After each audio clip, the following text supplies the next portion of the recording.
Good morning. This is Judy at Artistic Artifacts, and we are in Alexandria, Virginia.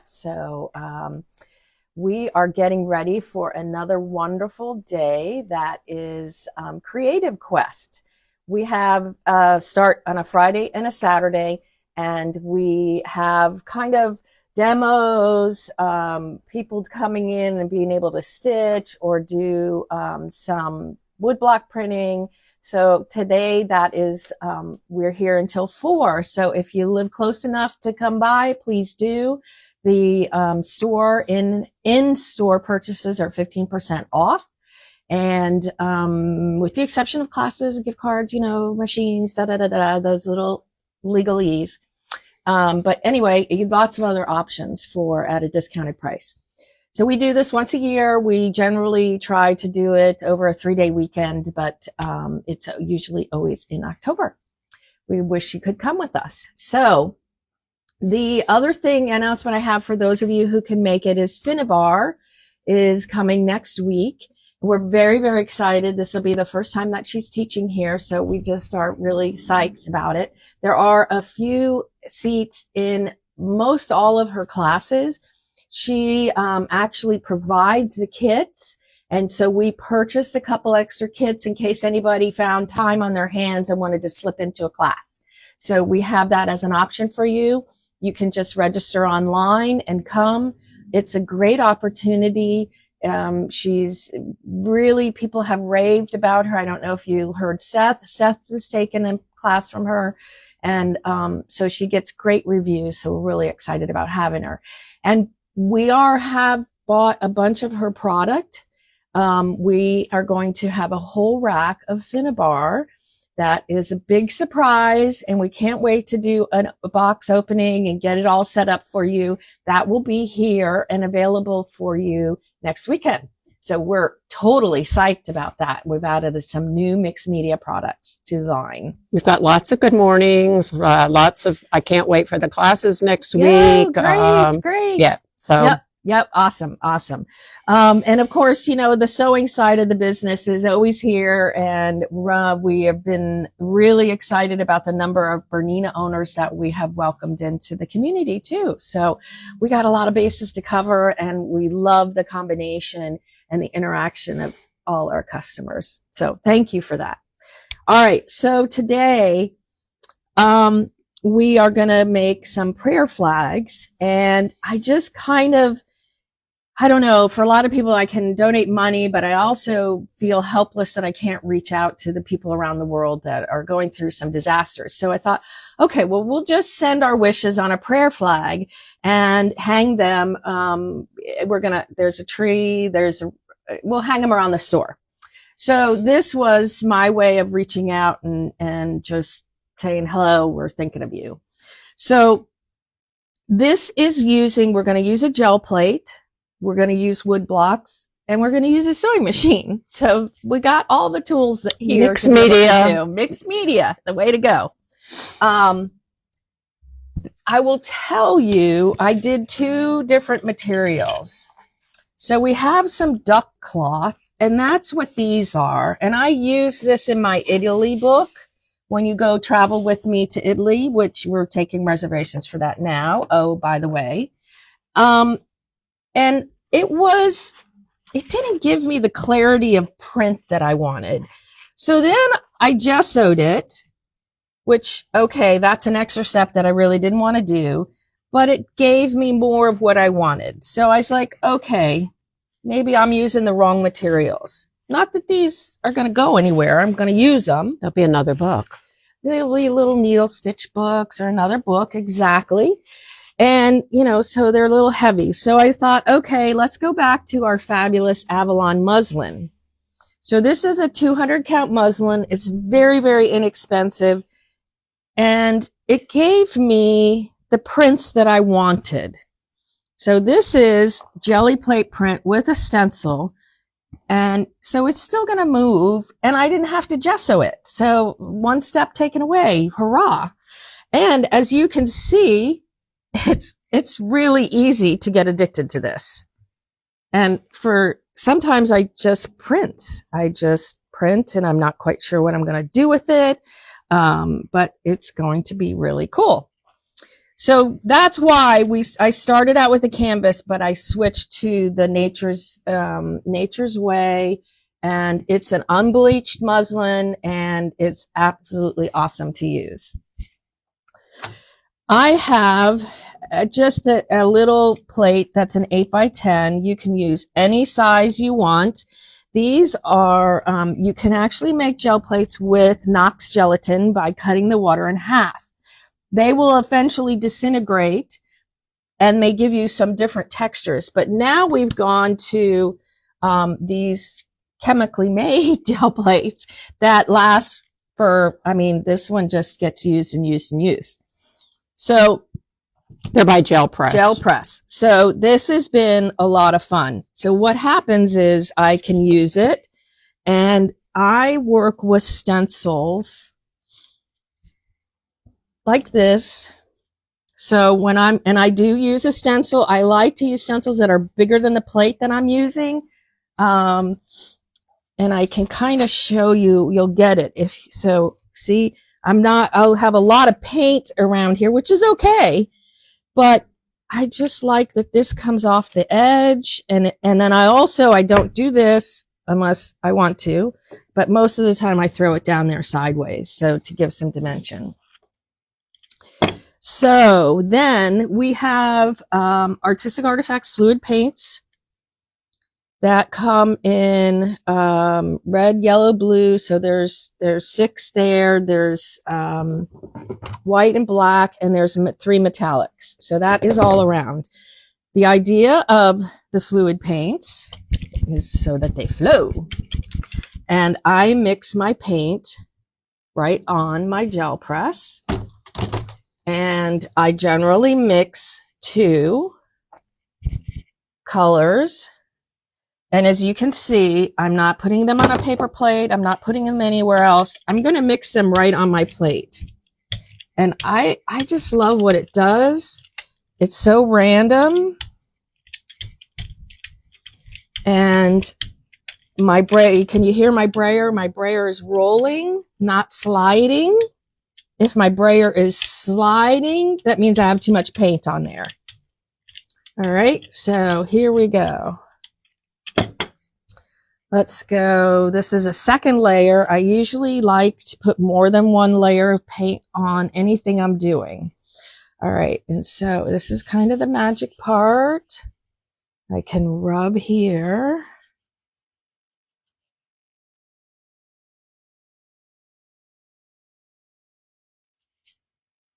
Okay, here it comes. Now I can see.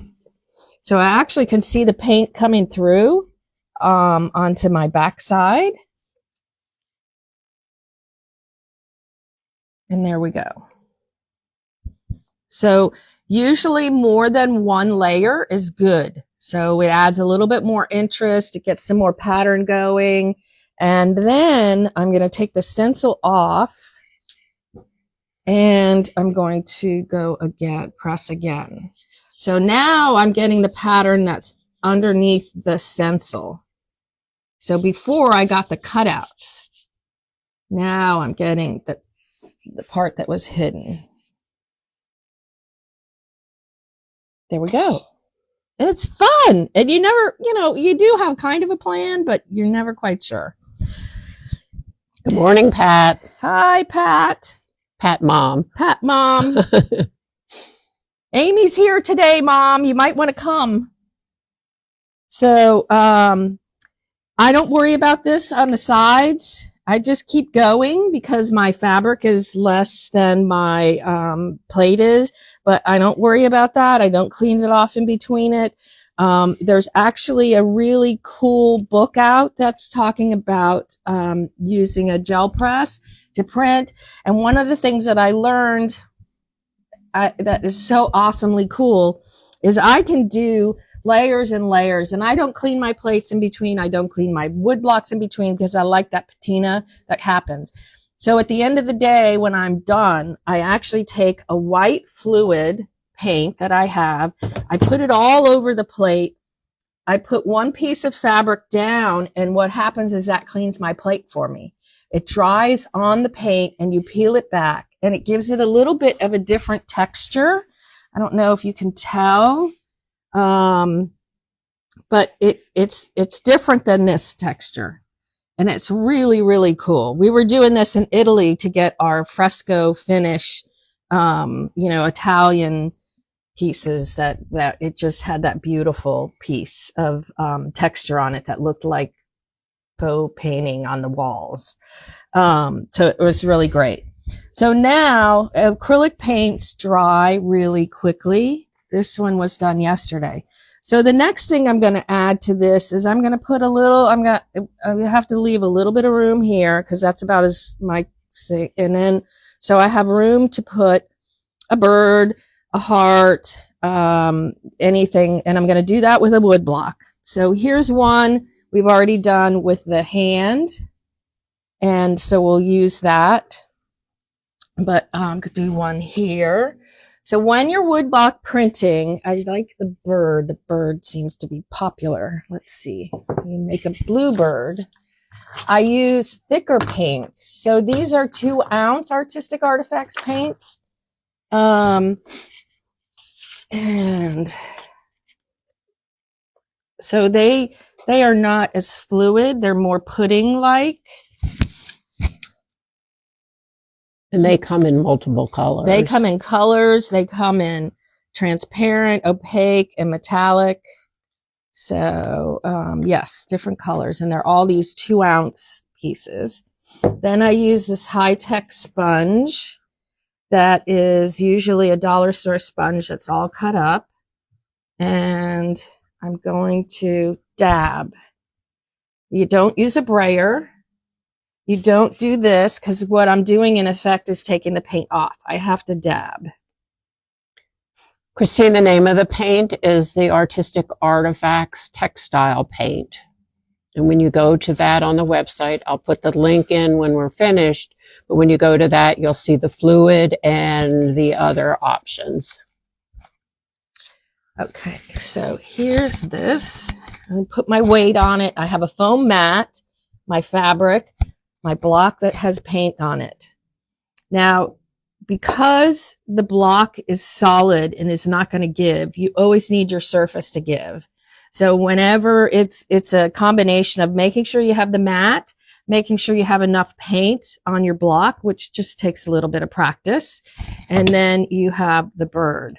So what I'm going to do then is we do have alphabets in kits. So I did one.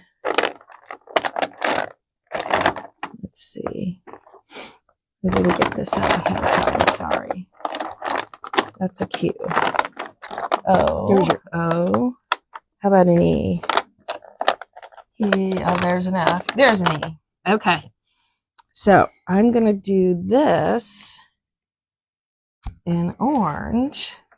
So this is an old set that I had. The newer set is a little bit smaller in size, but there is still in stock, I know.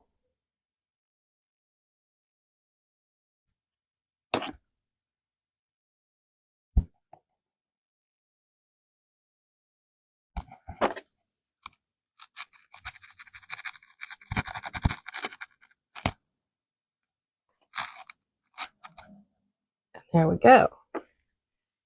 So it did that. All right. So that was the fabric bin. Let's see. So do we have any questions about working with the gel plate and wood blocks? Nothing? Everybody's good? Okay.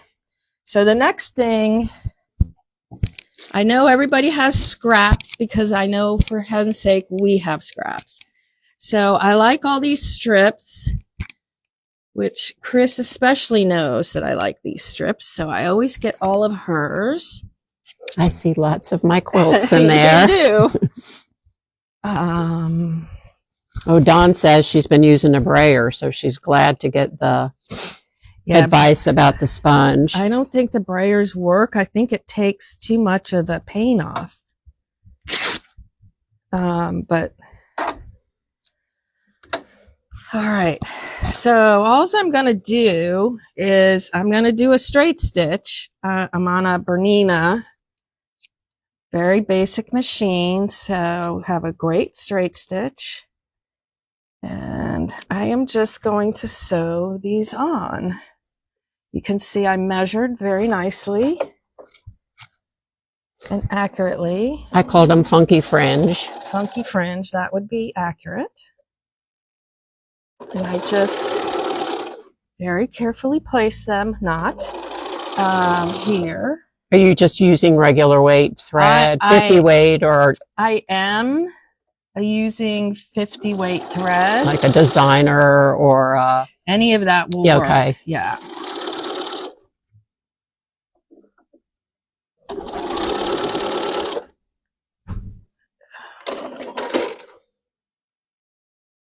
Oh, sorry. I have a 7 series. My foot goes up automatically. I'm like, I keep waiting. Okay. So I have some funky fringe, and then I'm going to eyeball this here. And what I found is, for me, it's easier.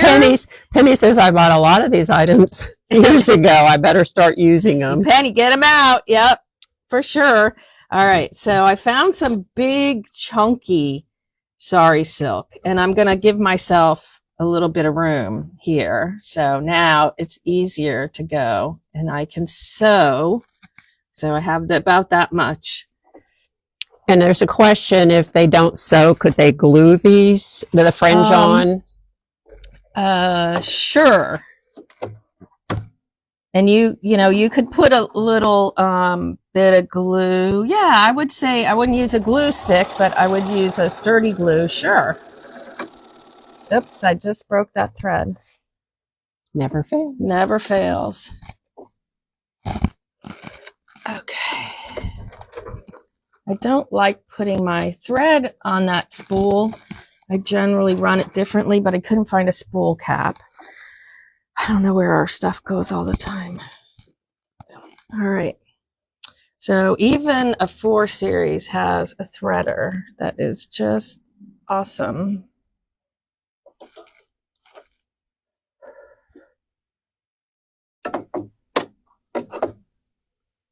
It's a good thing because you don't have your glasses on. I don't have my glasses on. There's no way I would thread this.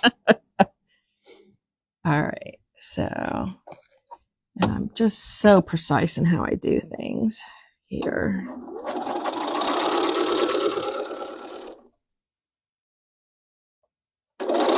You can see my foot is right up against that bumpy stuff.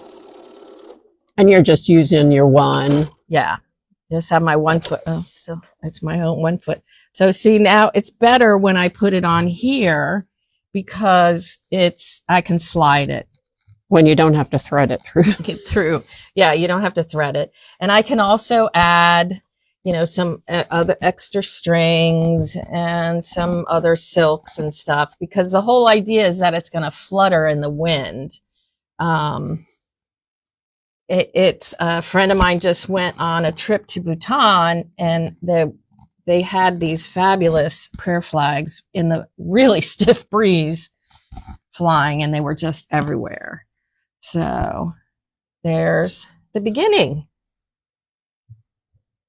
And so we're going to spend some time today that we have some volunteers that are going to help you, and you can come and help make a prayer flag, and then we'll hang this outside the store and maybe get a couple of strings worth of prayer flags.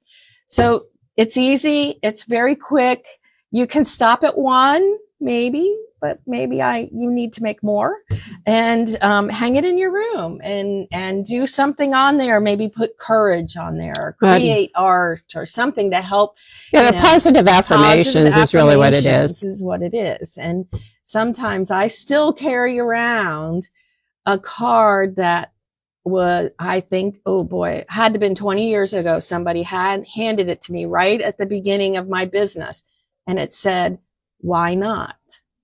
And so it was, why not start this business? Why not make this the rest of, your life? Why not? So I still pull that card out that somebody gave me. So it can be those types of things, or, be kind.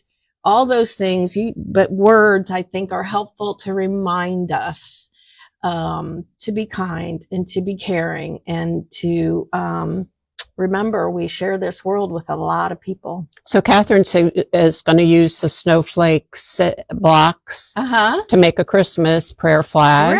Great. And Marcy says, this is so perfect for our lives. Thank you. Oh, thank you. It was my pleasure. I needed it, so I thought maybe somebody else could use it too. But that's all I have for you. Hopefully you can make a flag and at home for those of you who can't come into the store. We always love to see what you're doing on Artistic Artifacts Creative Minds. Please post. That is our community, and our community reaches far and wide, and it's wonderful to see what you're doing. So thanks for joining us, and have a creative day.